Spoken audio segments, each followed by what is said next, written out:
விவசாயம் பண்ணணும்னு சொல்லி லேண்டு வாங்கினதுக்கப்புறமா நம்ம பண்ண வேண்டிய முதல் வேலை வந்து தண்ணி இருக்கான்னு பார்க்கணும் இல்லைங்களா? அதைத்தான் நாங்களும் பண்ணோம்.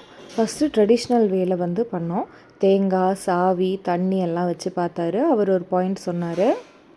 அப்போவும் எங்கள் ஏரியா சுற்றி சிலருக்கு வந்து தண்ணி வரலை. அதனால் மறுபடியும் செக் பண்ணிடலாம் அப்படின்னு சொல்லி வாட்டர் டிவைனர் மெஷின் இருக்கு இல்லைங்களா? ஆமாம், அந்த மெஷின் வர வச்சு நாங்கள் அதுலேயும் செக் பண்ணோம்.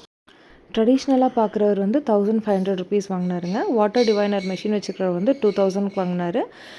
டிவைனரில் செக் பண்ணுறதுக்கு வந்து நிறைய பேர்கிட்ட காஸ்ட் விசாரித்தோம். எல்லாருமே 4000, 5000, 6000 வந்து சொன்னாங்க ரிப்போர்ட்டோடு கொடுக்கறதுக்கு. இவர் வந்து எங்கள் மாமாவுக்கு தெரிஞ்சவர். அதனால் இவர் ₹2000 எங்களுக்கு செஞ்சு கொடுத்தாரு. வேறு யாருக்காவது என்கொயரி இருந்துச்சுன்னா சொல்லுங்கள், நான் வந்து இவரோட நம்பர் ஷேர் பண்ணுறேன். ஸோ 2 பேருமே காமிச்ச இடம் எல்லாமே ஒரே மாதிரி தான் இருந்தது. எந்த ஒரு மாற்றமும் கிடையாது. ப்ளஸ் டிவைனர் வச்சு செக் பண்ணி பார்க்கும்போது, ரிப்போர்ட்டில் பார்க்கும்போது கொடுத்துருந்த 2 பாயிண்ட்லேயும் ஒரே அளவில் தான் தண்ணி இருக்குதுன்னு சொன்னாங்க. எங்களுக்கு வந்து ஜலமுலையிலே தண்ணி இருக்குதுன்னு சொன்னாங்க. அதனால நாங்கள் ஜலமுலையில் ட்ரை பண்ணி பார்க்கலான்னு இருக்கோம். இதில் ஒரு ஃபன் பார்ட் பார்த்திங்கன்னா, எல்லாருமே தேங்காய், சாவி எல்லாத்தையுமே வச்சு நாங்கள் எல்லாருமே உருட்டிகிட்டு இருந்தோம் மெஷின் எல்லாம் வச்சு. ரொம்ப ஒரு சந்தோஷமான ஒரு நேரமாக இருந்துச்சு எங்களுக்கு. ஒரு வழியாக வந்து வாங்கின லேண்டில் தண்ணி இருக்குதுன்னு சொல்லிட்டாங்க. அதை விட ஒரு பெரிய சந்தோஷமே இல்லைன்னு சொல்லலாம். ஏன்னா லேண்ட் வாங்கிட்டு தண்ணி இல்லைன்னா அது எவ்வளோ பெரிய கஷ்டம்னு நமக்கு தெரியும்.